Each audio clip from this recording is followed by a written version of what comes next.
And we're on to our next area of the Indiana Jones and the Great Circle. Today we're doing the one and only recipe found in the Chinese section of the game. And it's either pronounced Xiaolongbao or Xiaolongbao.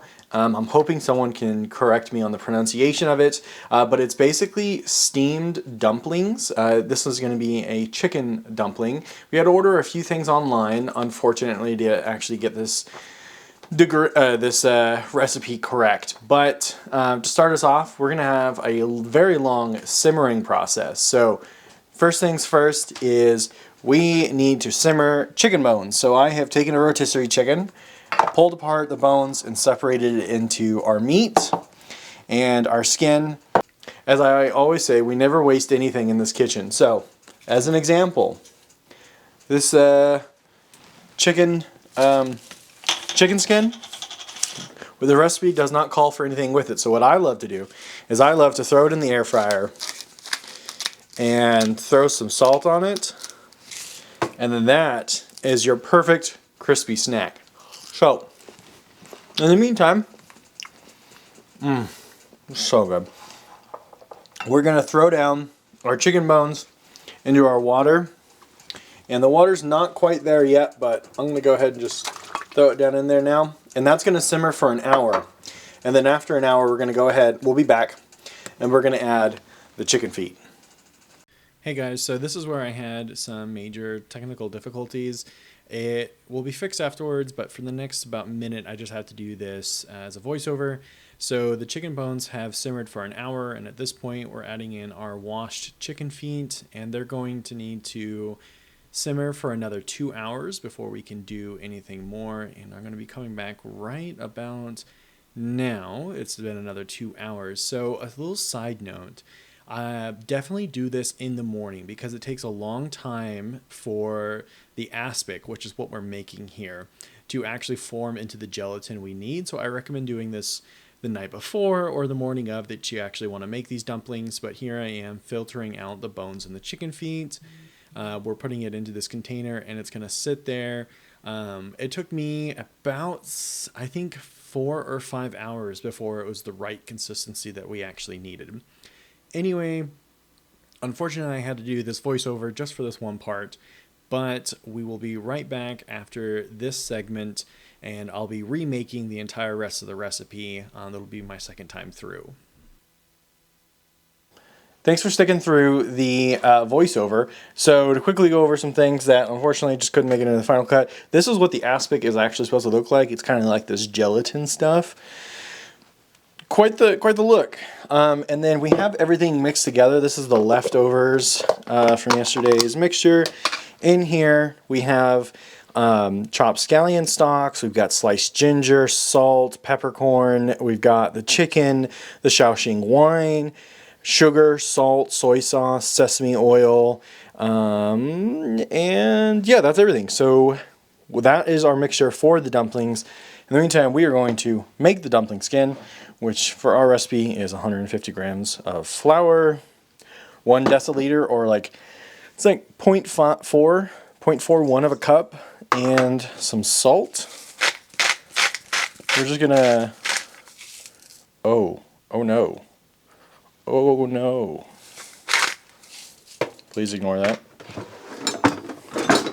We're going to mix this up like this for just a second until it starts to harden up, and then we're going to switch to our hand because lesson learned, that was a lot easier. And that's all we really needed to get us started, so now we'll switch to by hand.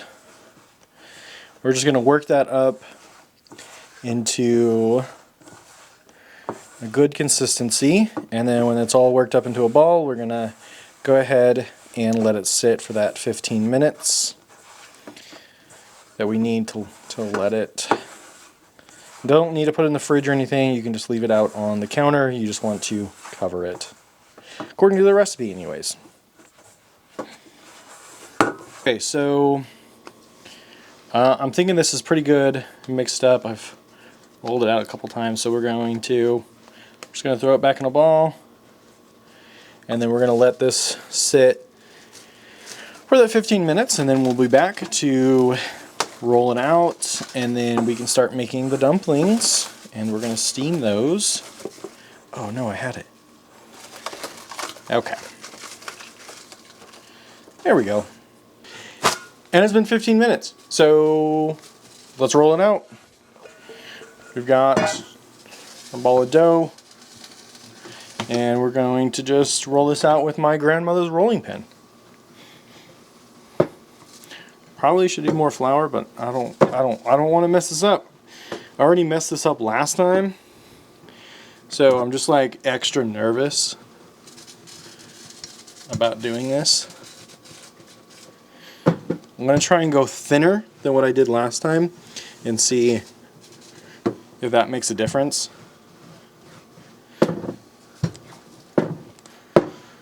Because what happened last time, the first time I did this video, the dumplings turned out too thick and they didn't steam right, so they weren't good because it was so thick. So I'm really hoping to just do it right this time. Okay. Ooh, let's get that little bit right there.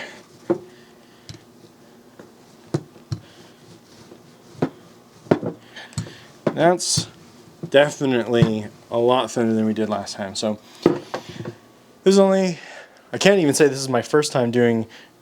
Did the knife get put away? Okay. I can't even say that this is my first time doing Xiaolongbao because it's now my second time. So I have, I would think I would learn from my lesson here. So best I can tell is you cut off a strip, turn that strip into a circle, right? And then you just kind of make out a little circle to put your filling in. We're only going to do about a tablespoon of filling per dumpling. So in the meantime, we throw them in here, and we're going to put them under a damp cloth. But here's the thing, I had my nephew spend the night last night. He spilled a lot of water. There were a lot of messes to clean up. There are no dish towels left in this house, so we're using wet paper towel. Such is life, right? Okay, that might have been a little too thin. Let's see if I can't work something out here. There we go, folded that over. Fold it over. Okay, we're going to cut because the next couple minutes are going to be kind of boring. So we're going to cut, and we will be back once we have all of these ready to go for filling.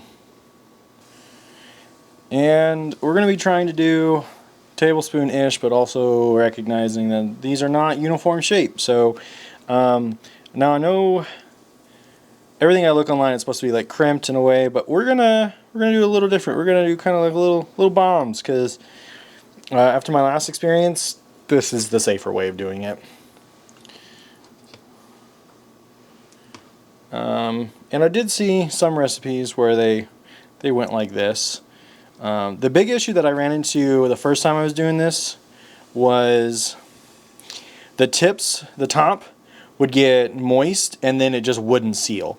And we just ran into a whole lot of problems like that, and it just kind of ruined it. The top got all soggy, and then we were working with, wet dough, and yeah, so kind of learned a lesson there.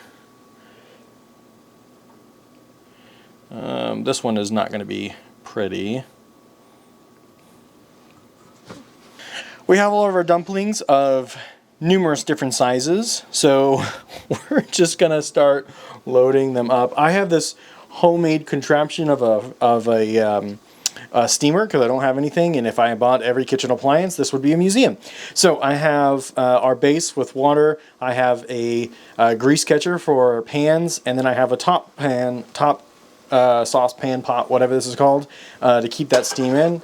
So we're going to go ahead and just load this bad boy up with all of our dumplings.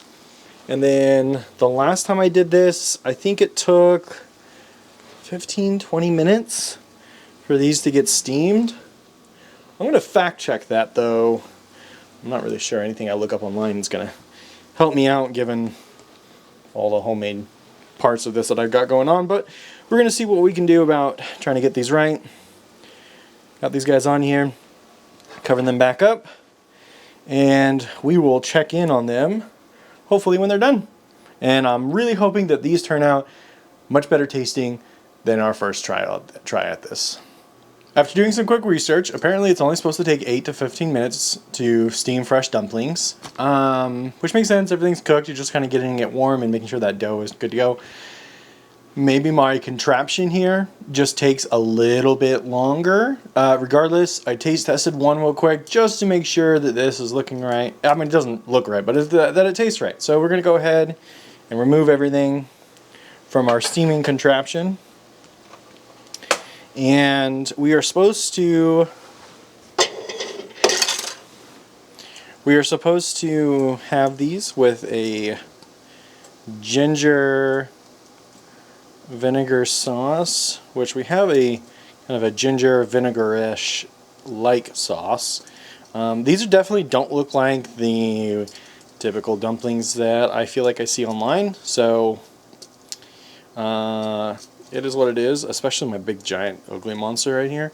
Looks more like a volcano than anything else. Anywho, we are going to taste test one of these bad boys. This is going to be our real taste test with our ginger sauce.